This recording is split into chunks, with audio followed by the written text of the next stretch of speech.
Hi and welcome.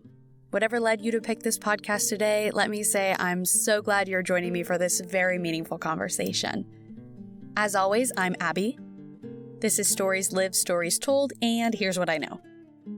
We get to create our own social worlds through how we choose to communicate, how we act, and how we show up to one another. Sometimes we find ourselves stuck in patterns, I would say more often than not, and we're stuck because we think that that's just the way things are. But the truth is that we have a lot of choices. It's just about learning to see choices where we didn't see choices before. Like, how can we empower and educate ourselves? How can we equip ourselves with the knowledge, language, and ideas to build a better social world? What do we even want our better social world to look like?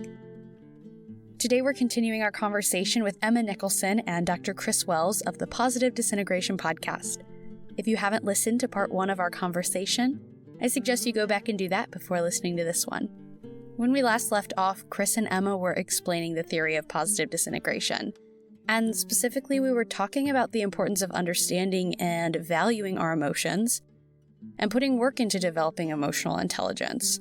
Chris pointed out that this is challenging and, easier said than done because our society has tended to value intellect and logic more than emotions. But what could our social world look like if we valued both equally? And furthermore, Emma built off that idea to ask, what are the other values that drive us as a society? What guides us? And are they actually working for us? And what values do work for us? And how can we implement more of those in our lives?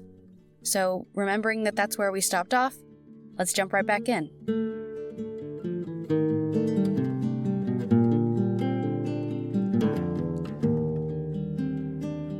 I want to maybe take this chance to break down the theory a little bit more. So I'm wondering if you can explain what is disintegration first, and then what is positive disintegration. Well, interestingly, if you don't mind, I could give an example of my first major disintegration in terms of what we were just talking about. Please, yeah. The first time I ever fully had a disintegration that I would call like a global disintegration that really broke me down and nearly killed me. It was showing up in me feeling, because I would be at work, and at the time I worked at Barnes & Noble, just to give context, and I was 20 or maybe 21. And I went from being somebody who was I wish I could feel, I'm cut off from my feelings, to suddenly being at work and I would just be crying and tears would just be pouring down my face. I would have to go in the break room at work because I couldn't be on the floor with customers like that, Right. So what happened was I was breaking down, and it got to the point where I didn't have control anymore. And that was part of what was so terrifying about this process of disintegration, was suddenly realizing that the things that I had a tight grip on, I didn't have a grip on anymore, and so I was kind of falling apart. And, essentially that's what happens with disintegration. Everything that you knew about, this is who I am, starts breaking down. And you get to a point, or at least I did in that example, of just fully not knowing who I was. Myself is what I meant. When I say I didn't know who I was, I just didn't have a sense of my true self. I had been so disconnected from who I was. And then when it comes to the positive part, if we're staying with my story, I made 2 suicide attempts. And so it was nearly not a positive disintegration. Right. If I had succeeded in dying by suicide, that would have been it. And it would have been a disintegration that wasn't positive. But what made it positive is that I was able to rebuild after falling apart. But it took years. I mean, it would be wrong to say that it was any quick process by any stretch of the imagination. And I think that really it was a matter of going through many disintegrations and rebuilding over a process of years. But at least that's, in a nutshell, kind of how it looked in my life. That's definitely helpful, and I appreciate you sharing that story. Maybe Emma has something to add too. Yeah, so that that tracks with the theory and one of my experiences. So obviously the disintegration is that breaking down. And, we're talking about who we think we are and our values. Like you get to the, who am I? What is important to me? I don't know who I am anymore. So it's that breaking down. And as Chris said, it is a process and something that cycles through. So it's like a trend line on a graph. So if you think of a graph going, doing that sort of up and down thing, if the overall progress is going up and the overall trend's going up, then it's positive. Mm-hmm. So you will go through sort of cycles of, breaking down and rebuilding and breaking down and rebuilding. But as long as you are tracking towards a direction of growth, then that's positive. The dark night of the soul that I had before I stumbled across the theory was certainly like that. I'd started doing creative writing and found my authentic voice by accident. Mm-hmm. And that led me to go, well, who am I? I don't know what, everything I thought I knew about myself suddenly fell on its ass, to be quite frank.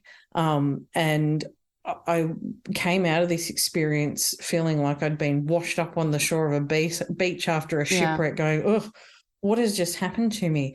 And that rebuilding process did take a long time. There was a lot of stuff to sort out, a lot of my past to sort of work through, things that I'd been clinging on to, concepts about myself that weren't serving me anymore. And it was a long road. And Chris has talked about this is hard work. Yeah. So you will have ups and downs and keep going through it. And over a lifetime, you can have many disintegrations. Mm-hmm. But if you are rebuilding, if you are thinking about what is important to you and reestablishing your values, if you are doing the hard work on yourself, then you are moving positively. Mm. Doesn't feel positive. Yeah, it seems very significant to make that distinction between not all disintegration is positive. But do you feel that that's more about you're in a state of disintegration and it's about what you do with it? Or is it still about what the disintegration does to you? Are you in control of it or not, I guess? Well, I think there's one way to help make sense of this. And that's, Dabrowski saw two developmental processes, and one was unilevel and one was multilevel. And so what Emma and I were just talking about was more the multilevel type, where you're breaking down, you're rebuilding, it's trending mm-hmm. upward, it's a positive disintegration. But the unilevel kind of disintegration is not so clearly positive, and there may not be an easy way out of it. It's interesting because one of the things that I've noticed that I disagree with, there are people in the Dabrowski community who call unilevel disintegration a transition phase and imply that it's some brief experience and that if you stay in it, it could lead to psychosis or suicide. And the reality is many people, I wouldn't say it's a transitional, phase by any stretch. And I say this as somebody who had a parent who died from alcoholism. I would say that my father was in a unilevel disintegration for decades and that it killed him and that he never managed to find a way out of it. And so I think that there are a lot of people who suffer greatly in unilevel disintegration. And one of the things that makes it different from multilevel is that it doesn't have the level of consciousness and awareness that mm-hmm. you see in multilevel. And so if you're just in autopilot mode and you're drinking every day and you're never really examining yourself or taking the risks to get out of that, then you could live in that state for a long time and it could kill you. And so that's kind of a difference between the two types. And that's kind of a more bleak view of how disintegration could look and how it might not be so positive. But I think it feels like almost, I don't know if you would describe it this way, but like two sides of the same coin of it's important to have that distinction to understand one, to understand the other. It's true. I mean, I know that Emma and I both have had experiences of addiction and struggles like this in our lives. And I've thought so much over, my father's been dead for more than 10 years at this point. And I've thought many times about what was different about me compared mm-hmm. to him. Why was I able to break out of this and, in a vertical direction to move out of, that suffering, and he wasn't. Yeah, it's tough. Like we seemingly had similar developmental potential in Dabrowskian terms, but we had very different ends in our lives. Yeah. That's a good question of what makes the difference between, if you think about unilevel being the flat floor where any direction you move in, it sort of all seems the same, and multi-level is literally the staircase towards growth because you've got tiny little multiple levels going up. What's the difference between someone who spots the staircase and starts to see that there's a way up and someone who can't see it? It's a very good question.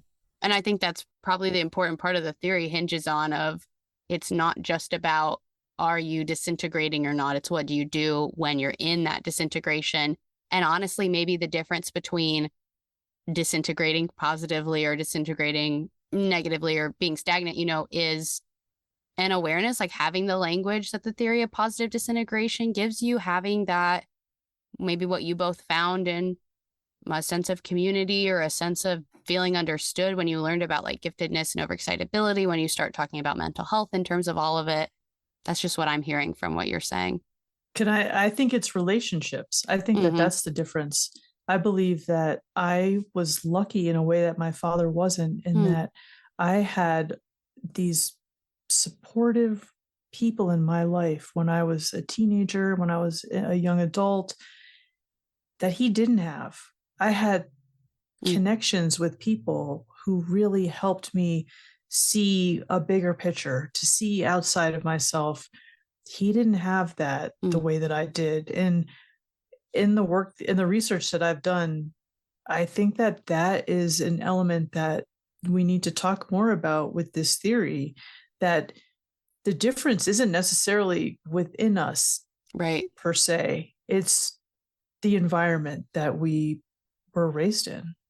And, not just raised in, but continues. Like, it's our social environment. Yeah. And we don't all get to have that. I just feel like when I look back, it was such a luxury for me to have so many people who were invested in me, who cared about me, who were willing to go the extra mile when I needed them. Not many people have had that the way that I have. And I recognize that there's a real privilege there. Yeah. You're hitting on exactly the thing that I think about with CMM all the time. And I said to you earlier that the core belief is we're co-creating our social worlds and at the same time being shaped by our social worlds, because CMM is really a lot about like choice and our personal power.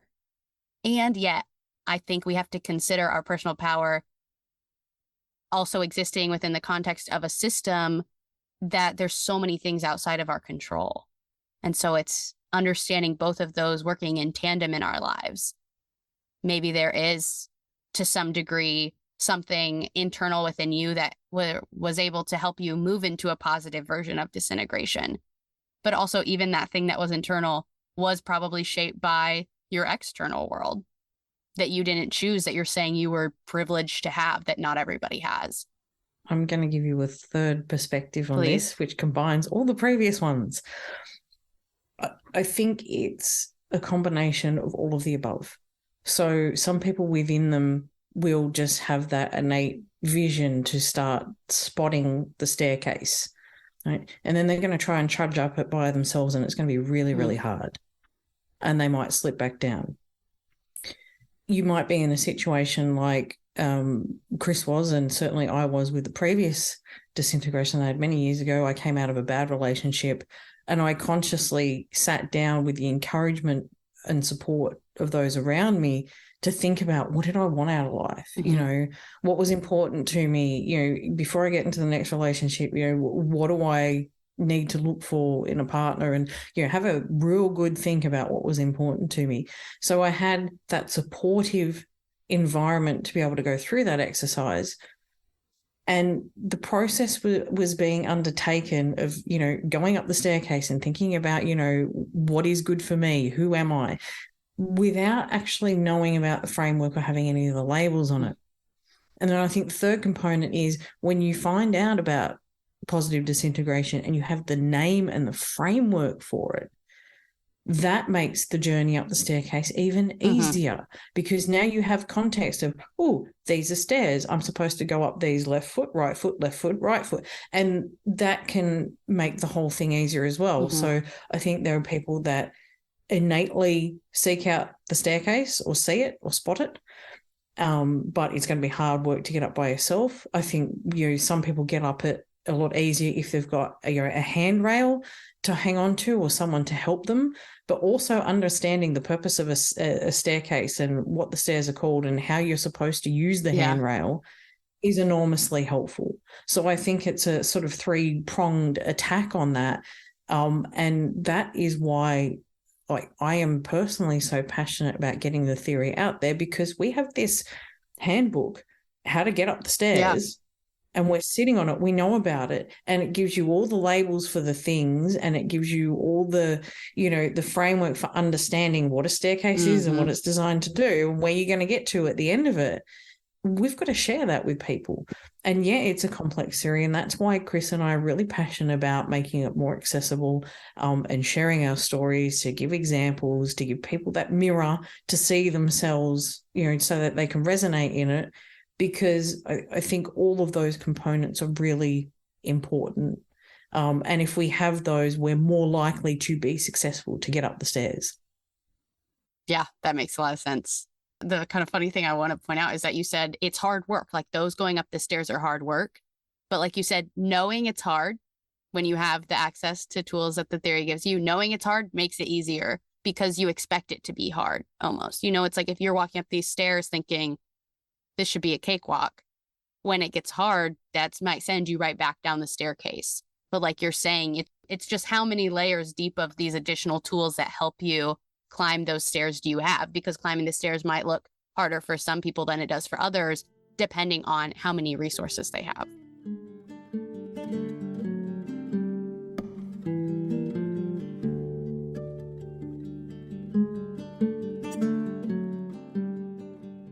The thing I want to point out to you both now is that I know I'd already mentioned that I see, obviously, both of our theories have a lot of different nuance, but I see the theory for positive disintegration as being something that happens internally within ourselves, this disintegration that happens, the self-reflection that happens, the personal growth that happens, it's all internal. And then CMM is almost the second step of that, which is kind of using that self-reflection to go out into your external world and make changes too. Because I see CMM and thinking about how we're co-creating the world, reflecting on our external world. You can't really do that if you haven't already reflected on your internal world.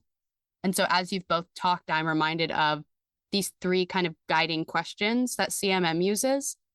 And it's, how did that get made? What are we making? And what can we do to make better social worlds? And I just see such a parallel in the theory for positive disintegration of asking those questions, but in an internal way of, how did I get where I am? Where am I now?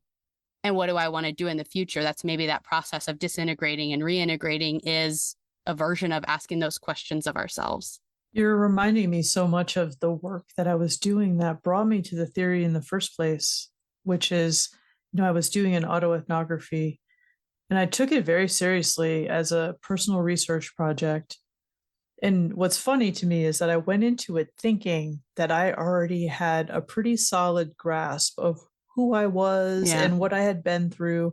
And so I was like, oh yes, I am mentally ill, and so that's what I was studying. I was trying to understand, how could I have been gifted and end up mentally ill? Like, I was trying to reconcile that. But what I discovered by opening my mind and using research methods was that I was wrong. And that, that it wasn't right to think of it as mental illness. And I discovered the theory, and I had this language that helped me, get to where I am now.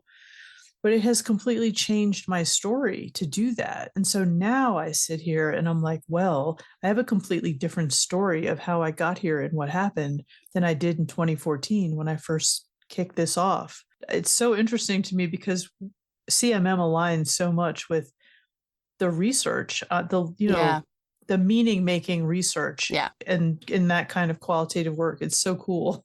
Yeah, I kind of want to go off, Emma talking about saying, we have a handbook here of how to get up the staircase. And I think that's a metaphor version of saying, we have the Dabrowski Center, we have your podcast. And I just want to hear a little bit about what both of your hopes are through the work that you do, Chris, at the Dabrowski Center, through the podcast, Emma, through your YouTube channel, through all the amazing work that you all do. What's your hope for what this work can do in people's lives?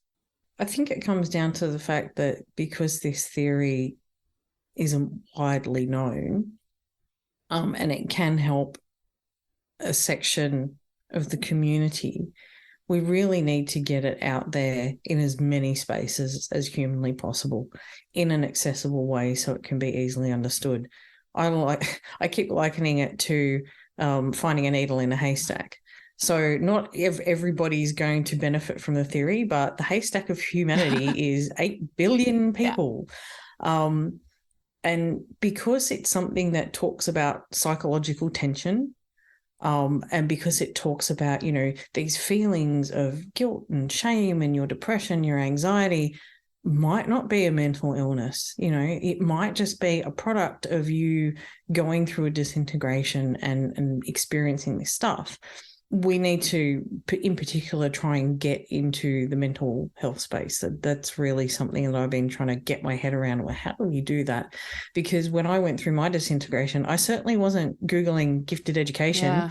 I wasn't Googling positive disintegration because I didn't even know the term, nor was I Googling overexcitability. I was looking at mental health services for help. The thing that I Googled that accidentally led to it was, why is my brain breaking? Yeah, what are the chances of finding the theory from that?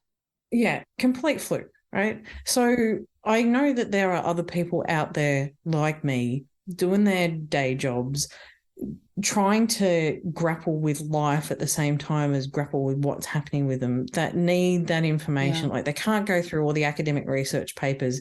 They're not going to make much sense out of like stuff in gifted education for, parents of kids with overexcitability, right? And that's exactly what drove me to create the content in the first place. But it's like, now we need to get that in the places where people are going to see it. That for us is the big challenge, and that's what we're hoping to do through the Dabrowski Center, is like try and kick down some doors that haven't been kicked down before, and get this message in the place where it can be seen. And we've talked about sharing stories and providing that mirror to people. It's like, now we've got to go hang that mirror on as many walls as humanly possible, because it's the only way it's going to increase the chance that the people who need it are going to have that ugly duckling moment and look in the mirror and see themselves reflected as a swan and go, oh, I'm not alone. Here's the thing. Lead them to the theory, and then they've got that handbook of how to get up the staircase. And I apologize because that was all in analogy. I love it. No, that was great, Emma. I loved how you put all of that. I mean, my hopes, I was just sitting here thinking, well, gosh, my hopes are very similar. But I guess what I could add is that my hope is that we can somehow empower people to take control of their own narrative, their own lives, but also kind of from a broader perspective, I hope that we can take control of the narrative around the term gifted, that we can say, okay, we're not going to let you academics be the arbiters of our experience anymore. This is a real, meaningful difference. This is a way of being that we needed to know about when we were young. And so let's start doing that, and to maybe create some kind of a grassroots effort where we, people who identify this way, make the difference ourselves, because it's never going to happen if we wait for the academics to do it. Like, we're just going to see these recycled arguments for decades more. So what can we do?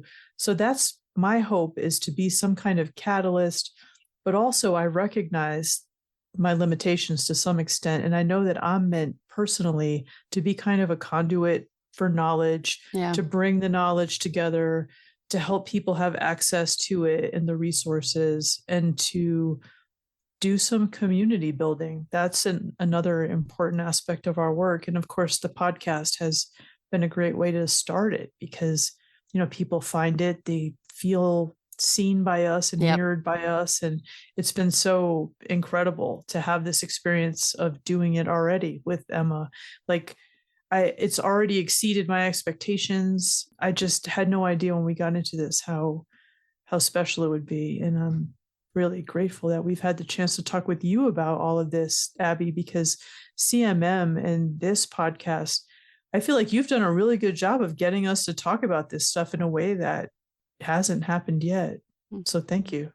I really appreciate that. And I think I just see so many parallels between the Dabrowski Center and the CMM Institute, my podcast and your podcast, because really I'll share that this podcast started as my like senior thesis project that I was doing in college.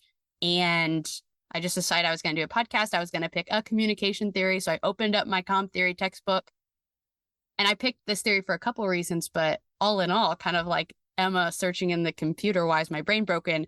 I really just happened to pick CMM and happened to read in that textbook that, by the way, there's a CMM Institute. You can find it here.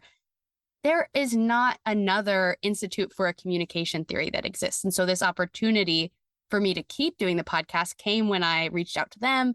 And so it turned into more than this project. And it's just, I can just see it so clearly what it's done for me and what I would add to my answer, I guess, to the question that I asked both of you. My hope is that I can think of myself sitting in classes, learning all the information from all these theories that have to do with the psychology, that have to do with the sociology of, you know, all of these things happening inside ourselves and in our world.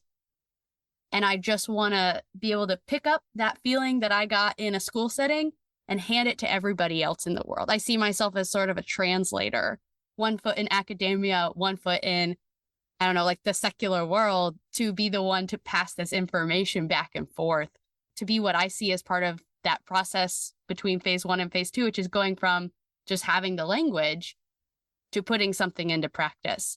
So I'm excited about the work that you're doing with the Dabrowski Center. And I don't know, maybe it's a conversation for us of if there's ways we can further collaborate in the future, because I'm definitely interested in just learning more, because I even see myself as, you know, being in a phase of disintegration right now. Like I grew up with messages that made me believe that everything was very black and white. There's good, bad, there's right, wrong. And as I've gone further into my life, there's just so much gray, you know, is how I would say it. And so I want to lean into that complexity. I want to lean into having these deeper understandings of the way that the world actually does work. And that's a really hard thing to do. So it's this kind of deconstruction or disintegration of everything I thought I knew. And I want to, keep building my own toolbox, you know, including the theory for positive disintegration to help me get up those stairs. And then maybe as the way I see the work that you're doing and the work that I'm doing is to be walking up those stairs, turn around and hold your hand out and say, let me help you come up these stairs too, to so many other people. And so I really commend you for the work that you all are doing. And I'm excited that I've gotten to speak with you today, because I think you've provided a lot of great insight and perspective that enriches my own experience of the world. And I hope a lot of people's understanding too. Thanks for that. That's very, very kind. And I just want to hit back to something both of you touched on there. So you talked about being a conduit, Abbie, and Chris, you were talking about, being a conduit for knowledge. So it's almost like a Voltron robot, where we've got a lot of little robots and we want to bolt them together to make one big super robot, right? So you talked about CMM fitting on to the other side of positive disintegration, where it can provide those ways for people to be thinking about their autopsychotherapy and how are they going to behave now, you know, and walk that talk, right? So, and we've talked about you wanting to bolt into the mental health sphere. So when people are seeking that help, they've got a channel to come through, maybe find the theory, maybe help themselves, maybe then go on to other things. And I know one area that Chris and I are trying to puzzle around now is, the more people contact us, sometimes we get things like, oh, is there a therapist in my area that works with gifted people or knows about the theory? And, that's another area that we need to bolt onto this giant robot as well, is like, how do we get these tools in the hands of the people that are out there working with clients and, help them get across the theory as well, so that they are equipped to help people who are gifted, people who are neurodivergent, people who are going through positive disintegration. So it's going to be a collaboration between all these components of us working in our little space and our own little lion robot, but then figuring out how to bolt all the little lion robots together to form the big giant robot. Absolutely. Absolutely. It's a collaboration. It's a co-creation for sure. Totally. Yeah, I'm very interested in collaboration, and I'm really excited about this, like about CMM and your work, because it's so interesting to me, like how these things just keep coming around. Like, I don't even know how to say it, but like when you reached out and I read the website and read what you were doing and then listened to a couple episodes, I was like, oh my gosh, like it's so resonant with what I care about, like from my work as a qualitative researcher, and knowing like how powerful our stories are, and like seeing how changing my story has changed my life has like, I know that there's just so much more we can do with this. But part of the problem is that it's hard to convince people that you can change your story and that you can take control of the narrative. Yes, that's huge. And along with stories, another big word that we use in CMM is talking about our patterns. And I think that's what's really hard. Like you're saying, you had this story in your head about what it meant for you to be gifted, or all of these labels that other people had put on you, and what you thought that meant for you. That was a story. And so part of your disintegration was writing a new story for yourself. And I think writing a new story for yourself is so important for everyone to do, because that means they've done some reflecting, they've done some question asking, they've realized, okay, meaning is not innate, it's created. So let me make a choice about what I want to create here. But yeah, that's really cool. I'm glad that you see those connections too, because I'm always looking for, things that resonate with me. I like to latch onto those. So I'm hyper aware of CMM resonating with me and the theory for positive disintegration as well. That's cool. You've hit on something else innately, and that is the power of stories. I am like, I said at the beginning, all I have is my stories to share, and that's it. But the more we do the podcast, the more I understand how helpful that is, and the power of lived experience stories when it comes to explaining the theory to people. Yeah. It's really important to not just, have it as this cognitive. We've been talking about the power of emotions, right? You can't just have it as this intellectualized cognitive theory in the abstract. You've got to pull it down and make it applicable, and you do that through storytelling. It humanizes it, right? Yeah, exactly. I can't help but think in analogies. So that's really where I go, like first port of call. But there is some resistance in accepting the power of those lived experience stories and saying, oh, well, you're just putting someone else's lens on the theory. And they're, anytime I think you go to a purist place of going, well, you have to learn the theory in an academic manner, and you're sort of invalidating the power of learning it through storytelling. That's kind of a harmful thing. So I think this is a powerful space to be in, because it validates what we're doing from the perspective of saying lived experience and connecting with other people and having that shared reality with them is a perfectly valid way about learning about these things. Absolutely. And I think I'm glad that maybe that's even a lesson like you're learning, because early on I, hear you say, oh, maybe Chris has a better or a more academic explanation, kind of making your explanation or your experience seem not as valid as Chris's, but it absolutely is. Like people come to this theory, and ideally more people will come to it, Emma, the way that you have now, because of how accessible you're making it. And I think that's great. Me too. I think that's great too. And thank you for pointing that out, because it's exciting. So true. Yeah. Well, I want to go ahead and start wrapping this up. And the way that I like to do that is using the lens of CMM, using the language of CMM to kind of contextualize and reflect on the conversation we've just had by asking, what does a better social world look like in terms of the theory for positive disintegration? And as I think back on our conversation, I'll go ahead and kind of provide my answers to that question. And I think part of that better social world in terms of positive disintegration is getting that toolbox, that handbook, whatever you called it, getting that to more people and sharing more of those stories. I think that's certainly a way to a better social world. So I wonder what all you would add to that from our conversation or from other thoughts you have. The first thing that comes to mind to me is having a goal or a problem outside of ourselves. That is one of the important aspects of the theory. When people are at higher levels of development in this theory, they're not egocentric. They're they are putting as much effort into other people as they are into themselves. And so I think that that's a part of this that I can contribute. Is a better social world means that we are caring about our neighbor as much as ourselves. Yeah. And I think I'll touch on one of the other important points of the theory is authenticity, because when you're working on self, what you're building towards is being more authentic, more aligned with the values that you hold dear, acting in a way towards other people which is more authentic and more like you. And I think from a social perspective,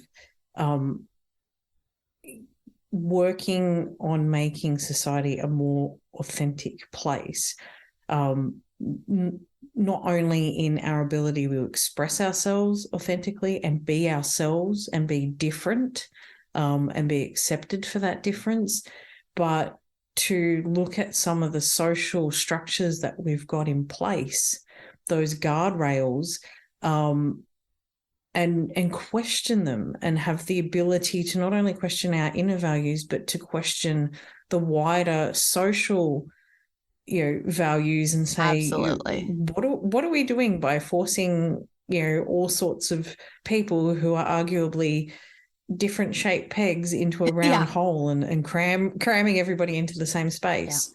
So that's another thing that I think that I would add would make a better social world, would be to give people the freedom, and the safety to be authentic, and the safety to be able to challenge the authenticity of the broader world. Beautiful. Well said. Anything else you all want to add before we end our conversation? I've enjoyed everything that you've said so far and feel like it's going to leave me with a lot to think about already that I'm excited to spend some time ruminating on. But I just want to give one more chance if you got anything else you wanted to share. I don't think so. I just want to thank you. I'm sitting here thinking that I'm really excited that we've reached a place where our story now, Emma, is that we're like these two people trying to bring this theory to the masses and help them see themselves in it, and, give them like the guidebook and to give them direction. And so, Abbie, thanks for helping us sit here, articulate these things, and help me have such a clear vision of that, because I think it's kind of a beautiful outcome. And I am feeling very grateful. And so thanks so much for inviting us to do this. It's been really such a pleasure. Of course. I'm so happy to help. Yeah, thank you. It has been great to be able to be in a space where we can sort of openly and freely share our stories. And Chris, you sort of hit the nail on the head that, that's what we want to do. And I think it takes a little bit of bravery to be authentic, to share stories, and even to challenge the way, with CMM, that you're communicating with other people. This does take a little bit of hard work. Yep. The spurs, everything we talked about today is, everything's hard work. And you do have to be a little bit brave. But I think the last thing I want to say to people is, you're not alone. There are people, as you said, Abbie, that will put their hand out to help you up that staircase. We are there to help people and give them a hand as well. And that, I guess that's the one message that I want to leave is, it seems scary to, be authentic, or to share your story, or to challenge the way that you're communicating with other people, or to try and make that difference in the world that you want to make. But you're not alone. And it's frightening, but there are people there that are going to put their hand out and help you.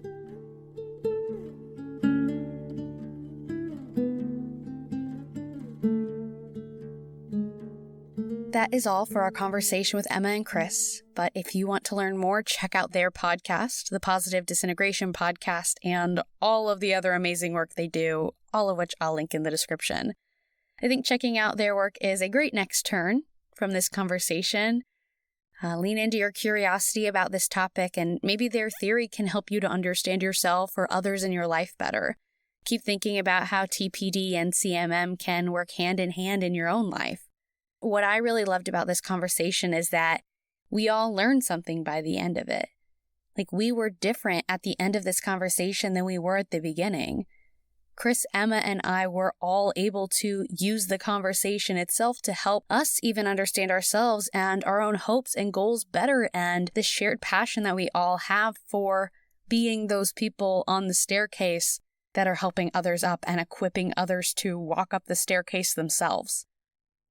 You know, maybe you were able to clarify some of your own goals too, or maybe you got something entirely different out of it. Either way, I'm so thankful to have had the opportunity to have this conversation, which is hopefully just the beginning of one bigger ongoing dialogue with Chris, Emma, and the Dabrowski Center about how we can keep co-creating the better social worlds that we all see. As always, I get to do this podcast with support from the CMM Institute for Personal and Social Evolution. I'll link to their website where you can learn more about them and all of their initiatives. Also, the music for this podcast is created and generously shared with us by one of the stewards of the CMM Institute, Rick Spann, who is also a former conversation partner of the podcast from early on in season 1. Huge thank you to him for helping me to set the tone and add layers of meaning to this podcast through music. Finally, let's end with some extra next turns. Please follow the show wherever you listen, leave a review and a rating, share this episode with someone you want to invite into our ongoing conversation, and connect with me on Instagram at Stories Live Stories Told Pod, on YouTube at Stories Live Stories Told, or on the website at storieslived.storiestold.com.